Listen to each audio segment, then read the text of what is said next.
Well, hello, friends. Welcome back to Commute Talk.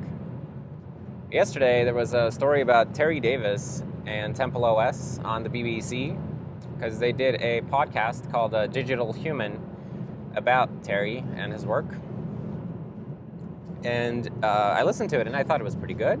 And I'll put a link in the description if you want to check it out. And I guess they didn't really present everything the way I would have presented it, but it wasn't my podcast, so you have to respect people's voice and the way that they present things. But as always, when Terry comes up and TempleOS comes up, there was a fair amount of discussion in various places. And every time that TempleOS comes up, there's always at least someone who wants to come in and say that actually TempleOS was not impressive and Terry was just an average programmer. There's nothing impressive about TempleOS and blah, blah, blah. And I guess this strikes a nerve with me a little bit because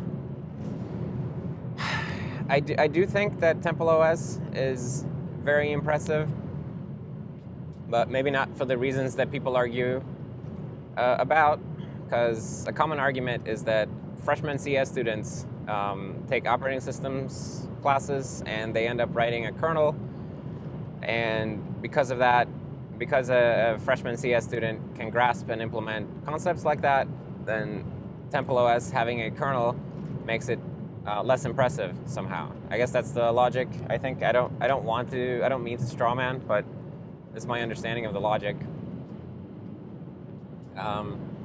And I guess I just wanted to talk a little bit about what makes it impressive to me. And it's really twofold. The first thing is that the vision for TempleOS is persistent, consistent, and I would say clear. And whatever you may think about the vision of TempleOS, you have to admit that he stuck to it, right? And I think that's really cool, and that's really impressive to me because I'm working on an operating system and I have a fairly good idea of where I want to go with it, but I'm like constantly bombarded with ideas and potential directions that things could go. And it takes, it takes a kind of, I guess a kind of mental tenacity to hold on to the original vision and not get distracted. And the integration of systems in TempleOS really sells that point for me.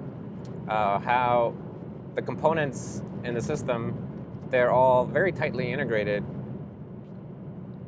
through and like the system itself is sort of built for integration of components. So the design from the ground up is one of like memory sharing and the absence of process segregation is not just like a misfeature, but it's rather treated like a feature, and things are built on top of the absence of process segregation and the absence of memory protection.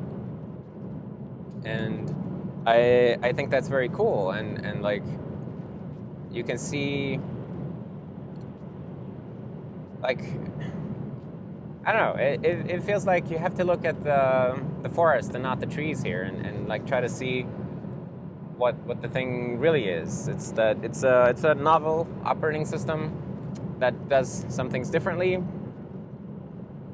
and but it does them consistently. And like if you listen to Terry talk about it or read what he wrote about it, and you have to apply your Terry filter, but if you spend some time looking at his things, then you develop a Terry filter. And I think it's worth doing because there's a lot that we can learn from him and his work. But I don't know. Maybe not everybody agrees with that, but that's how I feel about that. But then there's the other side of it too, that Terry was clearly not well, right? And it is very, very sad how things turned out for him, and it is a sad story. But the fact that he was able to persist and keep working on his passion project, basically, even in the face of this extreme adversity coming from his own mind, to me that's truly amazing.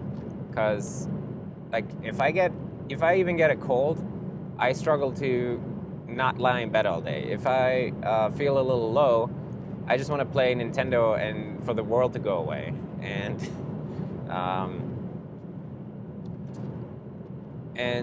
to see someone who, I guess, struggles with some of the worst illnesses that a person can, because it's not even just an illness of the body, but an illness of the mind.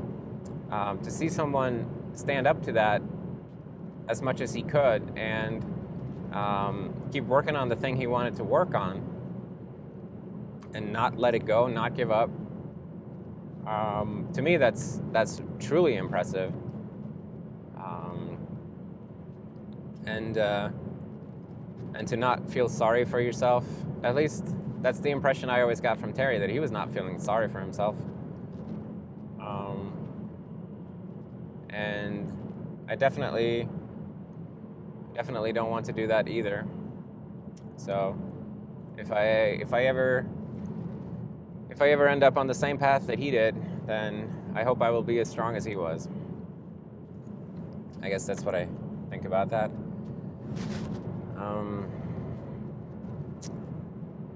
But yeah, that's really just something that is on my mind today, because it makes me sad when people want to talk down to the legacy of Terry Davis, and I think that we're all better off for having Terry and for the things that he built. And you might find him a little hard to stomach, but everyone has flaws, and we have to look past flaws. We can't